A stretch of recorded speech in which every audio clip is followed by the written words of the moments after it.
예수님 부활하셨습니다. 우리 인사드리겠습니다. 예수님 부활하셨습니다. 예수님 부활하셨습니다.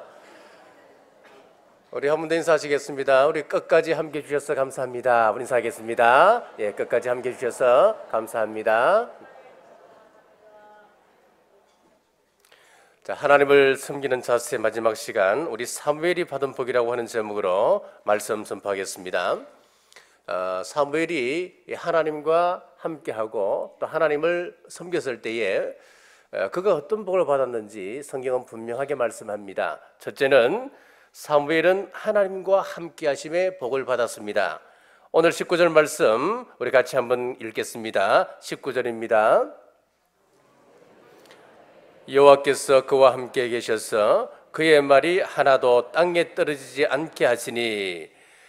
사무엘 우리 3장 초반부를 쭉 살펴보면은 여호와의 등불이 꺼지기 직전입니다. 보일 듯 말 듯 소망이 있는지 없는지 분간하기 힘든 그런 시대가 되어버렸습니다.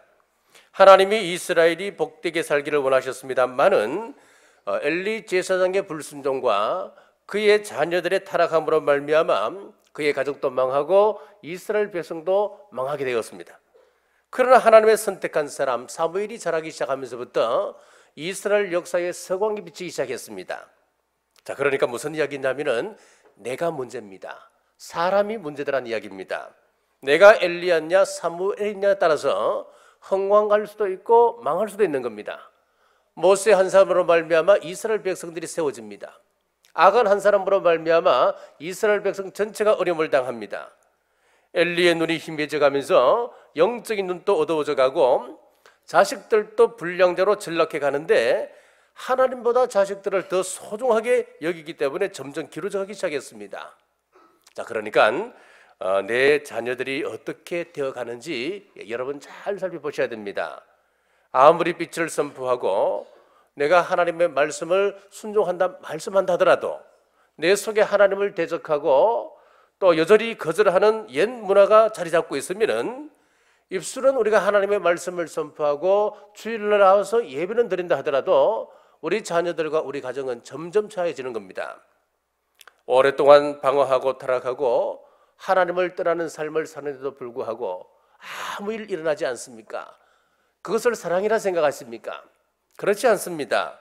분명히 내 속에 죄가 있고 하나님을 떠난 타락한 문화가 있는데도 별일 없다.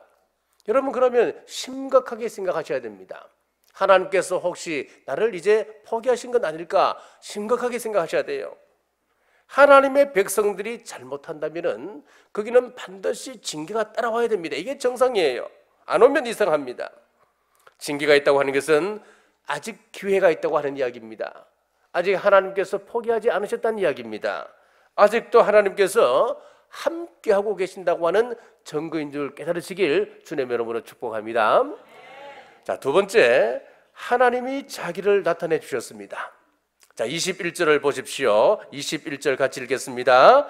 여호와께서 실로에서 다시 나타나시되 여호와께서 실로에서 여호와의 말씀으로 사무엘에게 자기를 나타내시니라. 아멘. 자, 영이 살아있는 사람의 특징이 무엇이냐 하면은 말씀이 들려오기 시작한다는 겁니다. 그런데 언젠가부터 이 말씀이 들려오지 않습니다. 주일날 말씀을 증거해도 맨날 똑같은 말씀으로 들리는 거예요. 좀 신선한 얘기면 좋겠는데 그러면 새로운 것을 찾게 됩니다. 그때부터 병들기 시작한 모습입니다. 그런데 똑같은 메시지를 듣고 어떤 사람은 눈물을 흘리고 가슴에 부딪혀오는 메시지를 받은 사람이 분명히 있어요. 이 사람이 살아있는 사람이에요. 자, 우리 하나님은 어떻게 찾아오십니까? 오늘 마지막 절에 보니까 하나님께서 자신을 나타내셨다 그랬는데 여러분, 그 자신을 나타내셨다고 하실 때 무엇이겠습니까? 하나님은 말씀으로 당신을 나타내셔요.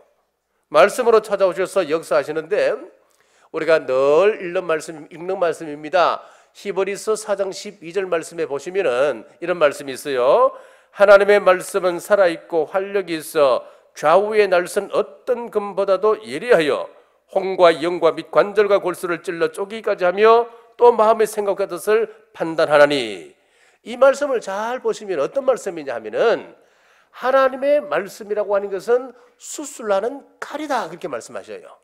수술나는 날선 칼이 되어서 우리의 잘못된 혼, 우리의 잘못된 영, 우리의 생각과 판단까지도 날카로운 칼이 되어서 그걸 다 수술하신다 이 말씀이에요. 자, 그것뿐만 아니고 우리의 육체까지도 하나님께서 필요한 부분 다 도려내시더라. 그것이 어떤 말씀입니까? 이게 하나님의 말씀이라는 거예요. 그래서 왜 우리가 이런 하나님의 말씀을 가지고 살아간다고 하면서도 왜 우리 마음속에 변화가 일어나지 않습니까? 우리에서 왜 구체적인 변화가 없는 겁니까? 마음을 닫고 있다고 하는 증거입니다. 말씀이 들어가면은 이런 역사가 일어나는 것은 시간 문제인데 변화가 나타나게끔 되어 있는데 왜 나타나지 않습니까? 그래서 우리가 말씀을 들을 때마다 은혜를 사모하셔야 됩니다. 하나님의 말씀이 이것이 나에게 수술하는 칼이 되게 해주옵소서, 내 인격이 변하게 해주옵소서, 내 생각이 변하게 해주옵소서, 우리의 전 인격이 하나님 앞에서 새롭게 세워지기를 원합니다. 여러분 기도하시길 간절히 바랍니다. 사도행전 19장 20절에 보니까 이와 같이 주의 말씀이 힘이 있어 흥왕하여 세력을 얻으니라. 말씀이 살아있는 가정, 말씀이 살아있는 나라, 말씀이 살아있는 그 교회는 흥왕한다 그렇게 말씀하는 겁니다. 그러니까 말씀을 사모하지 아니하고 말씀 듣기를 거절하고 닫힌 귀를 갖고 있는 사람들은 점점 망해져 가기 시작하는 겁니다. 자, 요즘 얼마나 말씀을 많이 들을 수 있는 시대입니까? 인터넷이나 기독교 방송을 한번 들어보십시오. 또 기독교 방송 보통 우리가 들어보면은 5개 정도 됩니다. 털기만 하면은 우리가 선택하는 대로 좋은 말씀들, 정말 유명한 그 목사님들의 주옥 같은 그 말씀이 홍수를 이룹니다. 그러나 들을 귀가 닫혀버리니까 이런 것들을 들으면 유익이 아니라 오히려 해가 되는 거예요. 우리의 귀가 점점 높아져서 명설교가들과 비교만 하는 겁니다. 역시 지방에 나서 달라 그러고 저기 있는 저 목사님의 말씀을 들으면 얼마나 행복할까, 맨날 그것만. 그러니까 여러분, 이 말씀이 나에게 들어와서 내 가슴 속에 부딪힘이 있어야 되는 것이 그 말씀의 역할인데 맨날 그거 보고 판단하고 앉아 있는 거예요. 그거 잘못된 겁니다. 자, 또한 말씀은 예수 그리스도입니다. 요한복음 1장 14절에 보니까 말씀이 육신이 되어 우리 가운데 거하심에 우리가 그의 영광을 보니 아버지의 독생자의 영광이요 은혜와 진리가 충만하더라. 예수님께서 이 땅에 오실 때 무엇으로 오셨습니까? 말씀으로 오셔서 예수님께서 이 땅에 떠나실 때는 무엇을 남기셨습니까? 말씀을 남기셨어요. 그래서 우리는 말씀을 통해서 예수 그리스도의 임재를 우리는 경험할 수 있는 겁니다. 내가 그 말씀을 받아들일 때에 그리스도의 인격이 내 인격이 됩니다. 그리스도의 형상으로 변화되기 시작하는 겁니다. 그래서 우리는 예수님의 그 말씀 하나하나를 내 가슴 속에 새기고 그 말씀이 내 인격이 되고 내가 예수님의 형상으로 닮아가기 위한 하나님의 말씀으로 꼭 받으시길 주 여러분으로 축복합니다. 그리고 이 말씀이라고 하는 것은 성령님을 이야기합니다.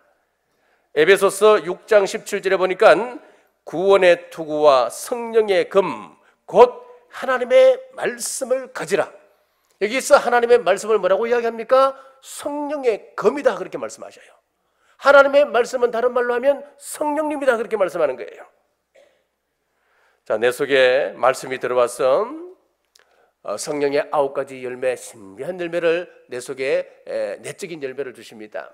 그래서 우리가 성령님을 내가 체험하게 되면은 내 속에서 사랑의 열매를 맺고 희락의 열매를 맺습니다. 충성과 온유와 절제, 자, 여러 가지 다양한 9가지 열매가 내 속에서 열매를 맺게 돼요. 자, 그 열매를 내가 그냥 간증만 하면 되겠습니까? 안 되지요. 내가 바깥으로 그것을 또 드러내야 됩니다. 나타내야 됩니다. 밖으로 간증되어지고 전달되는 것, 자, 이 2가지를 합쳐서 우리는 성령님의 역사다 그렇게 얘기하는 거예요. 자, 여러분, 말씀이 중요한 거지요. 그러므로 우리 성도라고 하는 것은 일주일 생활이 말씀을 통해서 세임을 얻는 사람들이 성도입니다. 여기서 공급 못 받으면 그 사람은 소망이 없습니다. 말씀이 그 사람을 살리기도 하고 말씀이 그 사람을 죽이기도 하는 거예요. 말씀이 그 가정을 흥왕하기도 하고 그 가정을 망하기도 하는 겁니다. 말씀이 우리 가정에 들려지게 여러분들이 가정의 분위기를 한번 바꿔가셔야 되는 거예요. 토요일 밤에는 주일을 기다리면서 옷도 제일 좋은 옷 준비하시고 헌금도 깨끗한 헌금 준비하셔야 됩니다. 주일이면 10분 정도 일찍 오셔서 주보를 보고 미리 말씀을 펴놓고 읽어보고 오늘 나에게 주실 말씀은 무엇일까? 나에게 주시는 약속은 무엇일까? 기대하는 마음으로 있는 것, 이것이 바로 예배자의 자세입니다. 사랑하는 남부가족 여러분, 우리가 45자 새벽기도 총징을 통해서 하나님을 섬기는 자세란 주제로 말씀을 나눴습니다. 7일 동안 나눈 이 말씀을 우리가 한마디로 요약한다면 이 말씀입니다.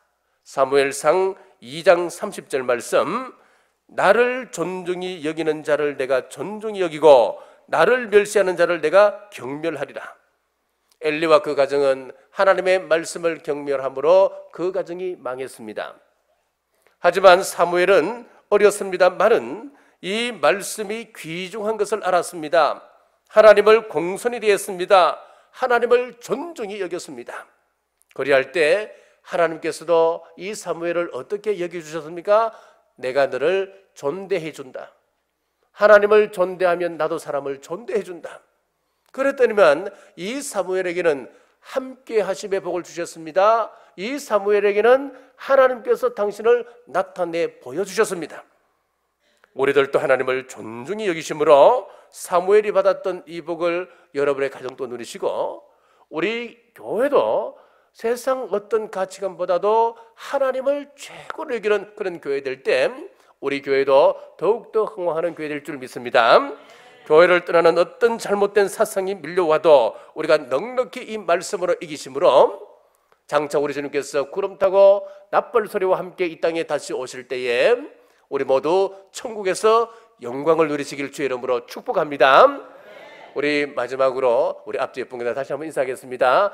우리 천국에 꼭 갑시다. 우리 인사합시다.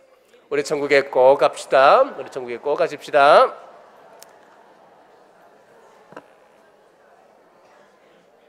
예, 기도하겠습니다. 제45차 새벽기도 총징을 허락하시고 안전을 지키셔서 참 감사합니다. 하나님을 섬기는 자세란 제목으로 말씀을 나누었습니다. 하나님을 섬기되 성경의 원리를 따라 섬길 때 함께 하심의 복, 함께 동행하시는 복을 누리게 하여 주옵소서. 이번 새벽기도 총징은 동안 출석한 우리 자녀들 기억하여 주옵소서. 솔로몬의 지혜를 주옵소서. 진리 안에서 날마다 흥왕케 하여 주옵소서. 그 마음을 지키며 말씀에 순종하는 귀한 자녀 되어서 하나님 원하시는 세계를 움직이는 영향력 있는 인물들로 성장시켜 주옵소서. 하나님, 아직도 하나 되지 못한 가정들 기억하여 주옵소서. 지금 또 눈물로 기도하는 그 기도를 긍휼히 여기시고 응답하여 주시되 속히 응답하여 주심으로 온 식구가 주님 앞에 나와 예배드리게 하옵소서. 자녀를 원하는 가정이 있습니다. 사물 같은 자녀를 주옵소서. 더욱 기도하게 하여 주옵소서. 이 나라의 영계가 혼탁합니다. 종교다운주의가 판칩니다. 이단들이 우는 사자처럼 삼킬 자를 잡습니다. 우리 온 성도들 더욱 말씀을 사모하고 모이게 힘쓰며 기도하는 하나님의 군사 되어서 말씀을 바라보고 바로 믿고 바로 실천케 하여 주옵소서. 이 나라를 지켜주옵소서. 주님께서 지켜주지 않으시면 안 됩니다. 북한이 핵 야욕을 포기케 하시고 주님 원하시는 때에 평화적인 방법으로 통일을 허락하여 주옵소서.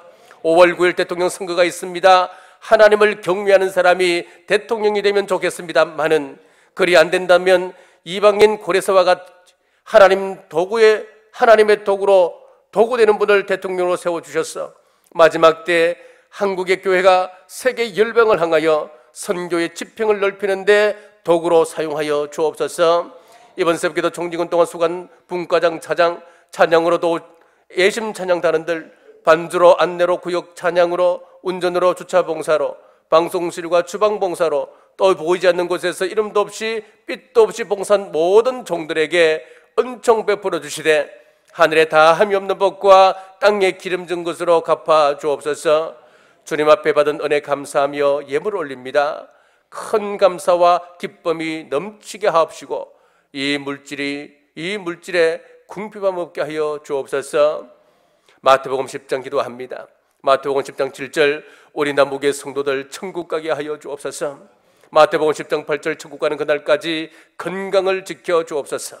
사랑하는 자여, 내 영혼이 잘된 같이 범사가 잘되고 강건할지어다. 우리 성도들 가정과 직장과 생업에 공부하는 우리 자녀들에게 하나님의 평강이 임할지어다. 이 모든 말씀 믿음대로 될지어다. 이제는 우리 주 예수 그리스도의 은혜와 우리 하나님 아버지의 무한하신 사랑과 성령님의 감동 감화 위로교통 충만하심이 이번 45자 새벽기도 총징을 통하여 은혜 베푸신 그 하나님과 주신 말씀 따라 순종하기로 결단하는 주의 온 권속들 머리 위에 지금부터 영원까지 함께 하시길 간절히 축원하옵나이다. 아멘.